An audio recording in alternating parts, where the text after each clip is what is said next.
Hello, this is Myra Elaine on the Buying Space Channel. Um, Earlier today, I published a video about Leviticus and the Yom Kippur ceremony at the tabernacle, where Aaron sacrificed one goat and sent the other goat off with um, probably a priest that was selected to take the goat out into the wilderness, to take the goat to Azel. Now, in Genesis 1, we find the word Elohim, and the word El means God. Elohim means multiple gods. And Azel is Azel. So there's an indication that Azel is a deity. Now, some believe that Azel is just a place of desolation because the goat was taken out into the desert. And it wasn't the presentation of the goat to Azel was not for the worship of Azel, but the idea was you were taking the sins of Israel and returning the evil or the sins to evil or to Satan. Some scholars believe Azel was a fallen angel. Some believe that Azel was a demon, or demon. The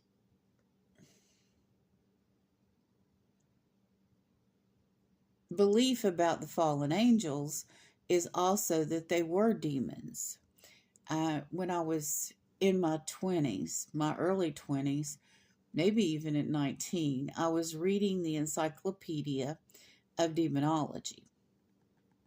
At the time I read it, I was an atheist.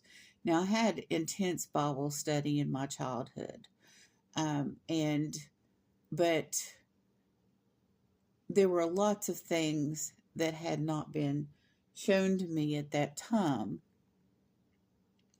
And even though I had studied demonology, I didn't focus on the effect of polytheism on the Hebrews. So I didn't keep that in mind.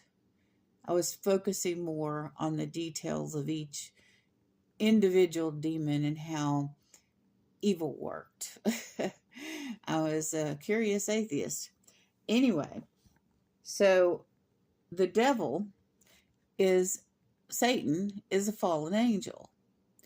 And maybe Azel was the interpretation of the Hebrews at the time version of Satan. I'm going to read a verse or two from Job here. Now, Job is a man that was innocent, and it came to the devil's attention that Job was innocent and he was prosperous. And so he and God had a conversation about Job. And so they're having a gathering. And let me see. Let me figure out which verse I should start on. Now there was a day when the sons of God came to present themselves before the Lord, and Satan also was among them. And the Lord said unto Satan, From where do that you come? Satan answered the Lord and said, From going to and fro on the earth and walking back and forth on it. So Satan walks the earth. I mean, there's that song, What If God Was One of Us? What if Satan was one of us?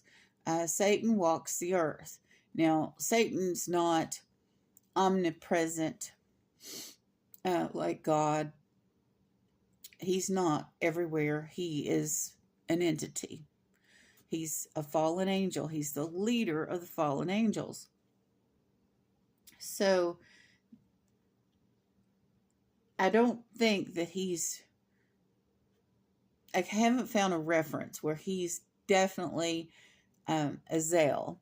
But Azazel is definitely, in my opinion, a demon. And they're taking the ruin and desolation and the sins and the iniquity and the evil that's been laid upon that sacrificial scapegoat out to return it to its kind. But another interesting thing that I found while researching the whole scapegoat situation was in the days of the temple. Now, I don't know, they sent a man out with the goat. Now, imagine you send a man out with the goat of all the sins of the nation, and that goat wanders back into the camp. Oh, sin is back. That would be bad. So, over time, ceremony was developed to where that man who was a priest, and there are different families in the tribe of Levi that were assigned different duties. Like there's a surname, I can't remember it off the top of my head, of people that to this day that are Levites that make incense. But they made the incense for the temple. So, and we see from the New Testament, John the Baptist's father was a priest, and he offered the incense at the altar in the temple. So what happened was they created, after the gentleman, the priest, would leave with the scapegoat, he would go to a series of booths, and he would have an entourage of the most important people of Jerusalem with him. This was in the temple days. And at each booth, this priest would be offered food. And he would refuse and refuse and refuse until he got to the 10th booth. And at the 10th booth, he would have food and drink. And I guess they would have like a little feast there with him and the other people in the entourage. And then the priest would leave with the goat by himself. And he would climb up a mountain. Now, this is one of the reasons that people associate the word Azazel with a desolate place. Because he would go up the mountain, and there was a ribbon, a red ribbon, scarlet ribbon, tied on. And yes, the scarlet ribbon, the scarlet letter, it all comes from, the Old Testament. And some priests, and this is another thing that developed, they would take the ribbon, cut it in two, and they would put half the ribbon on a bush.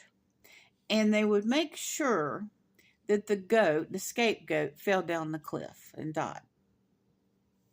So it ended up that because I guess there had been a history or a fear or anxiety that the scapegoat would return. So it became ceremony to make sure that the scapegoat was put in so much peril that it did perish. But it wasn't killed directly by the priest. I mean, he's kind of pushing the goat over a cliff, but goats, llamas,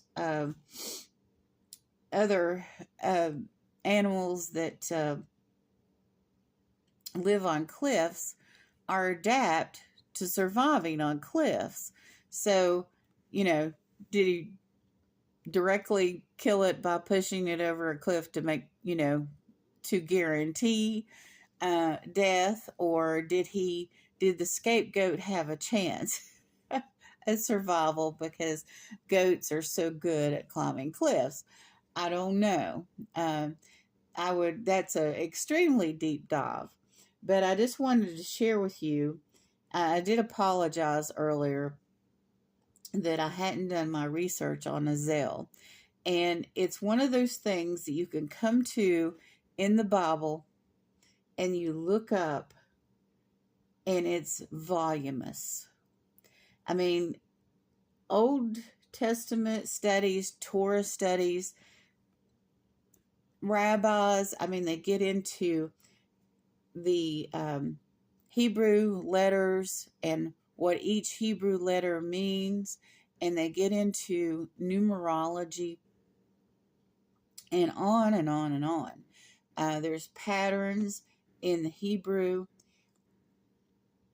and it's just so in depth. Everything is just so in depth with it. But I'm convinced, in my opinion, and I'm not a rabbi. I haven't graduated from a seminary, or I haven't. I've studied theology all my life, but I've not earned any degrees with it. But in my humble opinion, Azel is a fallen angel or a demon. And spiritually, they were taking the scapegoat they placed the evil on the scapegoat and they returned it to evil. Not to celebrate or worship the evil. It's just like, this belongs with this. This needs to remain with this. And, then throughout the year, between Yom Kippur to Yom Kippur, evil would creep back in the camp or the nation by people sinning. But they would make sacrifices as they went along. But evidently at some point, God revealed to them that they couldn't make enough sacrifices to get all of the sin.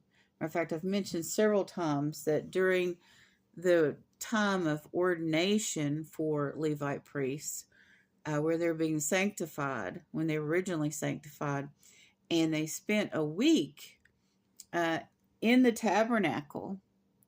During that week, at the end of that week, they did a sin offering at the beginning of that week, and on the 8th day, they did another sin offering, which meant they were sinning while being in the tabernacle, concentrating on God's work. They sinned because we all sin. We are fallible humans that continuously have to fight not to sin. And it's just amazing to me the depth that are in Bible studies. And I love to look at the spiritual part of it, and that in this situation where evil is returned to evil, and ruin and desolation is where evil takes you. And that's my addendum. But I do apologize. I had studied about Azel before, but the information was lost to me during the reading, and then I started studying. I'm like, oh, I remember this now. But I don't remember Azel from the Encyclopedia of Demonology, but I'm not going to pick up another copy or look at it online because the devil can keep himself. And I don't